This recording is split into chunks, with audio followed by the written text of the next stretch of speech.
नौकरी खत्म, खाने पीने के दाम आसमान पर, घुट घुट कर ऐसे कैसे जिएगा देश। हाले बाजार यही रहा तो आमदनी अठन्नी खर्चा रुपया वाली कहावत बदलनी होगी। इसकी जगह नई कहावत बनानी होगी और वो कहावत होगी आमदनी रुपया, खर्चा सवा रुपया। ये तो कहावत की बात थी, हकीकत तो इससे भी डरावना है। देश की जनता की हालत इतनी खराब है कि करोड़ों लोगों की आमदनी जीरो है और खर्चा रुपए से भी ज्यादा। यानी लोगों के पास कमाई का जरिया नहीं है और खाने पीने के सामानों की कीमतें इस कदर बढ़ गई हैं कि वो उनकी पहुंच से बाहर की बात हो गई है। खुदरा महंगाई दर हो या फिर थोक महंगाई दर, डीजल पेट्रोल की कीमत हो या फिर नौकरी, ऐसा कोई मोर्चा नहीं जहां सरकार फेल न हो, सरकार की नीतियों को पलीता न लगा हो।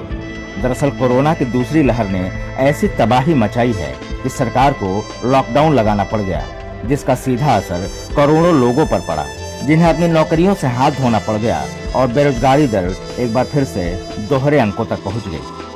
प्राइवेट रिसर्च ग्रुप के सर्वे के मुताबिक मई महीने में बेरोजगारी दर करीब 12% तक पहुंच गई, जो पिछले महीने की तुलना से करीब 4% ज्यादा है। सर्वे के मुताबिक मई के महीने में 1.5 करोड़ से अधिक लोगों ने अपनी नौकरियां गंवाई।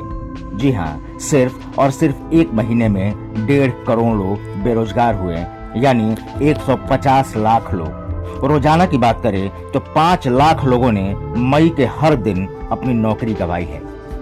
2014 के पहले नरेंद्र मोदी ने सरकारी नौकरी देने का ऐसा सब्ज़बाग दिखाया कि करोड़ों युवा उस जाल में फंस गए, क्योंकि सरकार बनने के बाद नौकरी मिली नहीं और उस पर से तुर्रा ये कि जिनके पास थी उन्होंने भी नौकरी गंवा दी। महंगाई की ये दर बनी हुई रहेगी तो मार्केट में डिमांड काफी कम होगा, मैन्युफैक्चरिंग प्रभावित होगा, प्रोडक्शन नहीं होगा, तो इसका दूसरा प्रभाव ऑटोमेटिक बेरोजगारी के ऊपर पड़ेगा, जो पहले से ही देश बेरोजगारी के भयंकर दंश को देश झेल रहा है। नौकरी का आंकड़ा बढ़ने की जगह जहां घटता चला गया, वहीं महंगाई रॉकेट के माफिक भागती जा रही है। हाल ये है कि मिडिल क्लास की गृहस्थी चौपट हो गई है। खाने पीने के सामान की कीमतों में जबरदस्त उछाल आया है। थोक महंगाई दर के बाद खुदरा महंगाई में भारी बढ़ोतरी दर्ज की गई है। मई महीने में खुदरा महंगाई दर में पिछले महीने की तुलना में 2% से ज्यादा का इजाफा हुआ है और ये बढ़कर 6.3% पर पहुंच गई है, जबकि अप्रैल में ये महज 4.23% थी। आरबीआई ने महंगाई दर का आंकड़ा 6% से नीचे रखा था, लेकिन मई में आरबीआई का बेंचमार्क जमींदोज हो गया। खुद आरबीआई ने कहा है कि खुदरा महंगाई दर किसी भी हालत में 6% से अधिक पर नहीं जाना चाहिए। फिर क्या कारण है कि अधिकांश शहरों में डीजल पेट्रोल के दाम लगातार सरकार बढ़ाए चली जा रही है, पेट्रोल के मूल्य 100 से ऊपर चले जा रहे हैं, सरसों तेल के मूल्य को भी जो है कि वो 200 रुपया प्रति लीटर जा रही है। ऐसे समय में सरकार को त्वरित तौर पर डीजल और पेट्रोल के मूल्य में अप्रत्याशित कमी करनी चाहिए, जो वो वृद्धि कर रही है। आरबीआई ने महंगाई दर का आंकड़ा 6% से नीचे रखा था, लेकिन मई में आरबीआई का बेंचमार्क जमींदोज हो गया। थोक महंगाई दर भी मई महीने में 12.94% की अब तक की रिकॉर्ड ऊंचाई पर पहुंच गई है।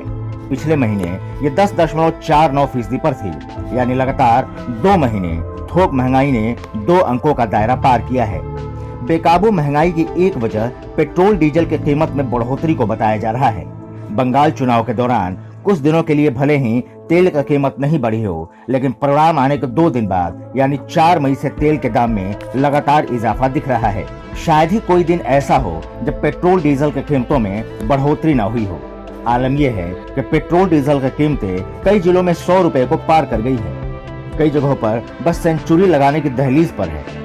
2014 से पहले अभी की सरकार तब विपक्ष में थी तो महंगाई, सिलेंडर और तेल के दाम पर यूपीए सरकार को घेरने में जरा भी नहीं चूकती थी, लेकिन जब अपनी बारी आई तो एक से बढ़कर एक बहाना बनाना शुरू कर दिया है। तेल की बढ़ती कीमतों पर पेट्रोलियम मंत्री धर्मेंद्र प्रधान ने कई वजह गिना दी।